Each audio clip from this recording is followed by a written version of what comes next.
Hello everyone, welcome to my channel. So friends, आज की video में हम ये बटरफ्लाई काफ्तान बनाएंगे जिसका वी कॉलर नेक बनाया है। और इस काफ्तान में सबसे इम्पॉर्टेंट जो चीज़ है वो इसकी स्लीव वाला पार्ट है, क्योंकि इससे पहले मैंने जितने भी काफ्तान बनाए हैं उसमें एक कमेंट बहुत कॉमन रहता था कि काफ्तान में हम स्लीव कैसे लगाएं। सो अगर अस्तर वाला काफ्तान बना रहे हैं तो उसमें अस्तर के साथ हाफ स्लीव लगा सकते हैं, बट कुछ लोगों को फुल स्लीव का चाहिए था। सो ये वीडियो देखकर आपकी जो स्लीव वाली प्रॉब्लम है वो सॉल्व हो जाएगी। अगर अस्तर में ये बना रहे हैं तब भी, और अगर इस तरह से मेरे जैसे करके बनाएंगे यानी सिंगल फैब्रिक के साथ, तो भी आपका स्लीव वाला काफ्तान ये बन जाएगा। यानी जो हमारी आर्मपिट साइड है वो दिखने का जो डर होता है वो ख़त्म हो जाएगा। सो देखिए, ये काफ्तान बनाने के लिए हमारा जो मेजरमेंट रहेगा वो स्क्रीन पर कुछ इस तरह से है। और काफ्तान बनाने के लिए मैंने 3 मीटर साटन फैब्रिक लिया है, तो कम से कम हमें 3 मीटर फैब्रिक तो लेना ही होगा। अब ये हमारे कपड़े की किनारे वाली साइड है, तो इसकी जो लंबाई है डबल करके मेरे पास 55 इंच है, यानी 3 मीटर से थोड़ा सा कम है।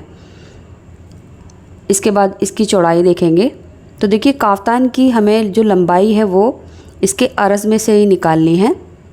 तो एक साइड में ये देख सकते हैं आप, इसका जो वाइट फैब्रिक है वो मैं निकाल दूंगी, उसके बाद आपको इसकी लेंथ चेक करके दिखाऊंगी। तो यहाँ से इसकी जो चौड़ाई है वो 46 यानी 46 इंच है। तो अब इसमें हमारा 45 इंच तक का काफ्तान रेडी हो जाएगा, और ये पट्टी तो हम निकाल ही देंगे। तो आपको अपना काफ्तान की जितनी भी लेंथ चाहिए उसी के हिसाब से आपको अरज़ लेना होगा।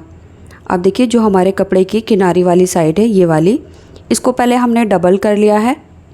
अब इसको 4 फोल्ड कर लेंगे। 4 फोल्ड करने के बाद इसको अच्छे से बिछा लेंगे, यानी कपड़ा हमारा बिल्कुल बराबर रहेगा। ये इसकी चौड़ाई वाली साइड है और ये कपड़े की लंबाई वाली साइड है, और ये 3 साइड से ओपन है जहाँ पर 4 लेयर हैं। अब यहाँ से मैंने आपको दिखाया ये हमारे काफ्तान की लंबाई बनेगी जो हमारे कपड़े का अरज़ है, और जो हमारे कपड़े की लंबाई थी वो हमारे काफ्तान की चौड़ाई बनेगी। अब इसकी चौड़ाई कैसे लेनी है, कितनी लेनी है, वो आप अपने हिसाब से ले सकते हैं, बट यहाँ मैं आपको दिखाऊंगी कि चौड़ाई का जो मेजरमेंट है वो किस तरह से लेना है। तो देखिए, इंची टेप को हम इस तरह से रखेंगे, तो नेक के सेंटर में इस तरह से इंची टेप रखेंगे। और अब हमें स्लीव की लेंथ जितनी भी चाहिए आप अपने हिसाब से कम और ज़्यादा कर सकते हैं, उतना ही हमने मेजरमेंट ले लेना है। तो मैं 24.5 इंच पर इसकी स्लीव तैयार रखूँगी, तो यहाँ पर मैं 1 इंच एक्स्ट्रा ले रही हूँ, तो ये हो गया 25.5 इंच। तो 1 इंच एक्स्ट्रा ले लेना है जो फोल्डिंग में जाएगा। तो 25.5 इंच पर हम इंची टेप को इस तरह से रखेंगे। ये देखिए, यहाँ मैंने 25.5 इंच रखा है, ये हमारे काफ्तान की चौड़ाई रहेगी। अब यहाँ पर हम मार्क कर लेंगे, तो ये हमारे काफ्तान की चौड़ाई हो गई, और लंबाई भी इसी हिसाब से ले लेंगे। देखिए, जितनी भी आपको काफ्तान की लंबाई चाहिए उसी के हिसाब से आपको कपड़े का अरज़ लेना होगा। तो मैं यहाँ पर 45 इंच काफ्तान की लेंथ ले रही हूँ, यानी 44 इंच की लेंथ इसकी तैयार हो जाएगी। तो 45 इंच पर मैंने मार्क किया है, तो ये हो गई हमारे काफ्तान की लेंथ। अब नीचे से भी हम 25.5 इंच मार्क करेंगे जो हमने ऊपर किया था। सीधा मार्क करने के बाद अब ये सामने वाला जो मार्क है ये इसको भी कर लेंगे। तो यहाँ पर हमें अपने काफ्तान की जितनी लंबाई और चौड़ाई चाहिए थी पहले हमने इस तरह से मार्क कर लिया है, इस तरह से। तो मैंने ये मार्क डार्क कर लिए हैं। इसके बाद देखिए, नीचे से इसका हाफ़ कर लेंगे, तो 25.5 का हाफ़ हो गया 13.25 इंच ये वाला। अब जो आगे की साइड है ये वाली, इसका भी हम हाफ़ कर लेंगे।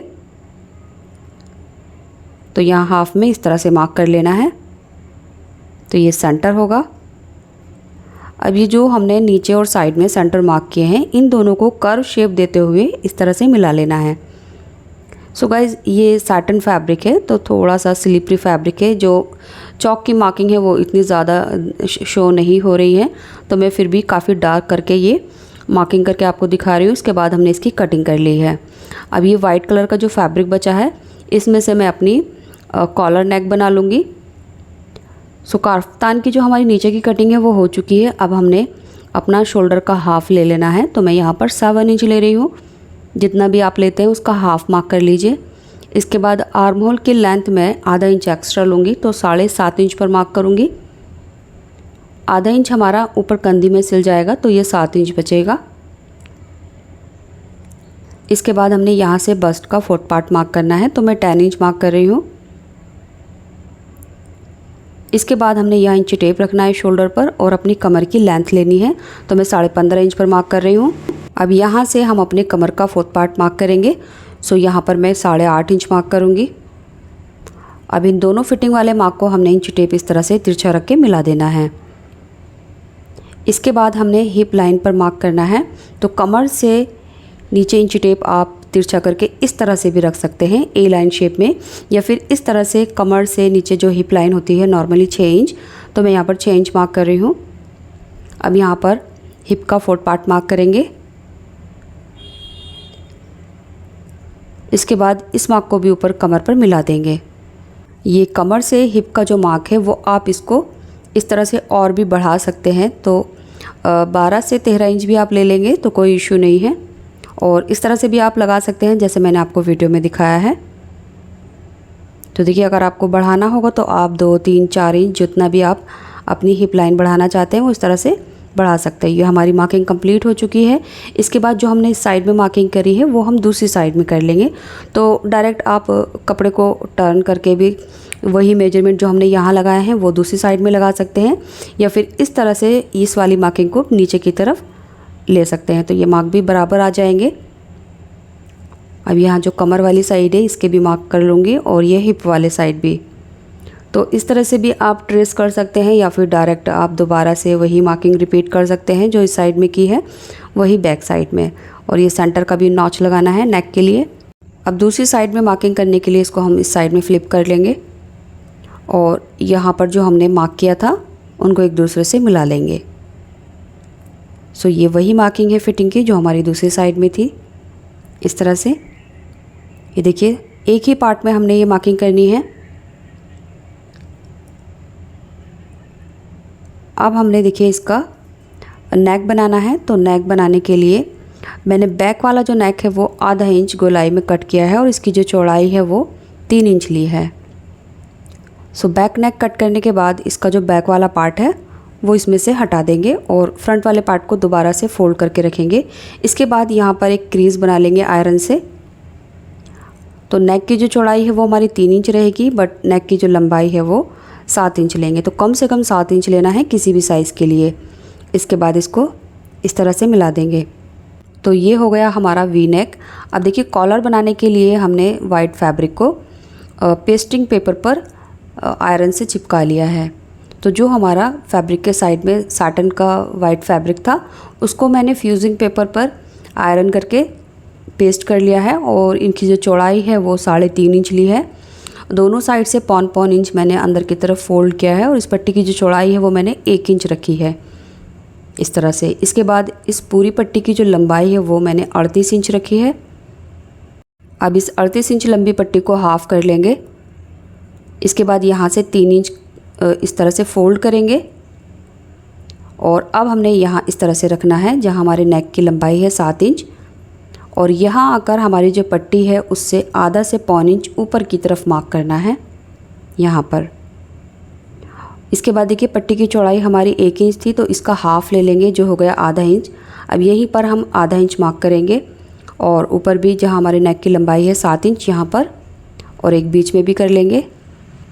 अब इन तीनों मार्क को हमने सीधा करके मिला देना है। तो ये हमने आधा इंच दूरी पर मार्क किया है, इसको यहाँ लाकर इस तरह से मिला देना है। इसके बाद देखिए, हमने इसकी कटिंग करनी है, तो यहाँ पर हमने थोड़ा सा वी शेप देते हुए कट करना है यहाँ पर। सो यहाँ इसकी जो कटिंग है वो आधा इंच से भी कम करेंगे, तो 3 पॉइंट के अराउंड मैंने ये कट किया है नीचे से, और यहाँ एक छोटा सा कट भी लगा देंगे इस तरह से। तो नेक की कटिंग हो चुकी है। अब इसकी स्टिचिंग कैसे करनी है वो देख लेते हैं। तो देखिए, नेक कट करने के बाद कुछ इस तरह से रहेगा। अब हमने अपना बैक वाला पार्ट लेना है, और यहाँ से इसको सिल देना है। तो जहाँ तक हमारा नेक है यहाँ ये पूरा सिलना है, यहाँ तक दोनों साइड में सिलने के बाद ये देख सकते हैं आप। अब हमने अपनी पट्टी लेनी है, और बैक का जो सेंटर है वो मार्क कर लेना है, और इसी तरह से इस पट्टी का भी सेंटर मार्क कर लेंगे। इसके बाद हमने ये दोनों सेंटर एक दूसरे के सामने रखने हैं, और पट्टी के अंदर बैक नेक का 1/2 इंच से भी कम फैब्रिक लेते हुए यहाँ पर सिलाई लगानी है। तो ये सिलना कैसे है, देखिए ये यहाँ से ये लेंथ में इस तरह से सिलेगा यहाँ तक, और इसी तरह से ये वाली साइड सिलेगी। तो चलिए इसको सिलते हैं। सबसे पहले सेंटर के सामने सेंटर रखेंगे और जो हमारा काफ्तान का फैब्रिक है वो लगभग 3 पॉइंट हमने अंदर कर लेना है, यानी 1/4 इंच से मैं थोड़ा सा ज़्यादा कर रही हूँ, आप आधा इंच तक भी कर सकते हैं। अब यहाँ से हमने बस ध्यान रखना है, जो हमने काफ्तान का जो नेक है हमारा, उसका फैब्रिक ज़्यादा अंदर नहीं लेना है, बस 3 से 4 पॉइंट ही अंदर लेंगे और इस सिलाई को सीधा कर देंगे। इसके बाद यहाँ आकर जो हमने कट लगाया था, इसी कट पर लाकर हमने रोक देना है। अब इस साइड से भी हमने बिल्कुल इसी तरह से सिलाई करनी होगी। तो बस थोड़ा थोड़ा फैब्रिक इस पट्टी के अंदर करते हुए हमने किनारे पर सिलाई लगानी है और इसको भी नीचे तक कर देंगे। तो देखिए इसमें भी जो हमने कट लगाया था, यहाँ तक ही हमने ये पट्टी को सिल देना है। इसके बाद पट्टी के दोनों सिरे हम अंदर की तरफ करेंगे इस तरह से, और जो हमने ये वी शेप में कट लगाया था, यहाँ से भी इसको अंदर कर ले लेंगे। सो अंदर लेने के बाद हमने यहाँ पर एक सिलाई लगानी है। इसके बाद ऊपर से भी एक सिलाई लगा देंगे और इस साइड से थोड़ा सा टर्न करेंगे ताकि यहाँ पर फिनिशिंग भी आए और थोड़ा सा हमारी जो सिलाई है वो भी मज़बूत हो जाए। अब इस सिलाई को वापस से नीचे लाएंगे,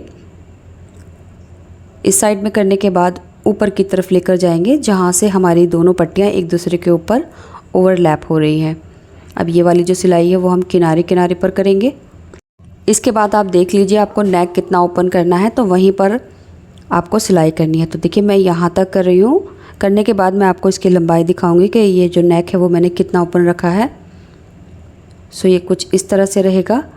अब नेक की जो लंबाई है वो मैंने 7.5 इंच रखी है, तो 7.5 इंच पर लाकर ये जो पट्टी है यहाँ तक मैंने सिलाई लगा दी है। इसके बाद हम इस पर आयरन कर लेंगे, सो ये फ्यूजिंग पट्टी अच्छे से सेट हो जाएगी। तो लीजिए इसी के साथ हमारा ये वी कॉलर नेक बन चुका है। अब हमने इसकी फ़िटिंग करनी है। तो जो हमने कंधी की सिलाई लगाई थी ये वाली, इसको पकड़ेंगे और इस तरह से रख लेंगे। सो गाइस काफ्तान की जो सीधी साइड है वो ऊपर रहेगी, रॉन्ग साइड अंदर की तरफ, और काफ्तान का जो नीचे से गोलाई है चारों तरफ से मैंने इसको फ़ोल्ड कर लिया है। तो फ़ोल्ड करने के लिए मैंने लगभग 1/4 इंच फैब्रिक को डबल फोल्ड करके एक सिलाई लगा दी है। आप चाहें तो इस पर पीको भी कर सकते हैं। अब काफ्तान की फ़िटिंग लगाने के लिए जो मार्किंग है वो काफ्तान की सीधी तरफ रहेगी और सिलाई भी सीधी तरफ ही होगी। तो देखिए ये मार्किंग मैंने कर ली थी। सो ये मार्किंग हमने स्टार्टिंग में ही की थी, इसको मैंने बस डार्क किया है।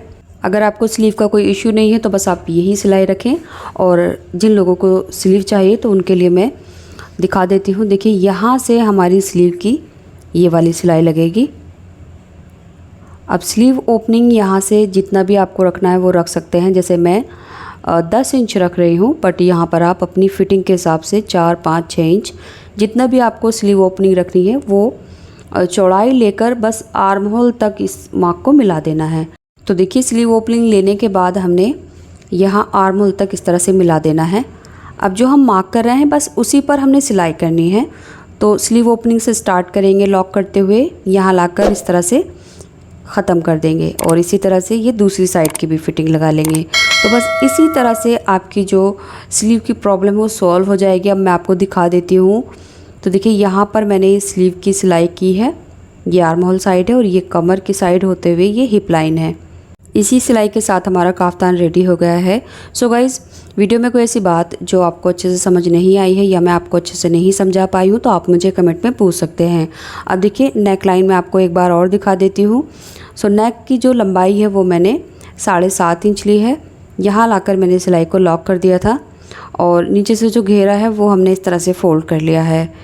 एंड इस काफ्तान के साथ जो मैंने अम्ब्रेला प्लाज़ो टीम अप किया था वो ये है। इसका वीडियो मैं अपने चैनल पर पोस्ट कर चुकी हूँ। अगर आपको इसका वीडियो देखना है तो यहाँ एंड स्क्रीन पर जो लिंक है इस प्लाज़ो का तो वो देख सकते हैं। सो उम्मीद करती हूँ अब तक आपने इस वीडियो को लाइक करके शेयर ज़रूर कर दिया होगा। चैनल भी सब्सक्राइब कर लीजिए। Thanks for watching.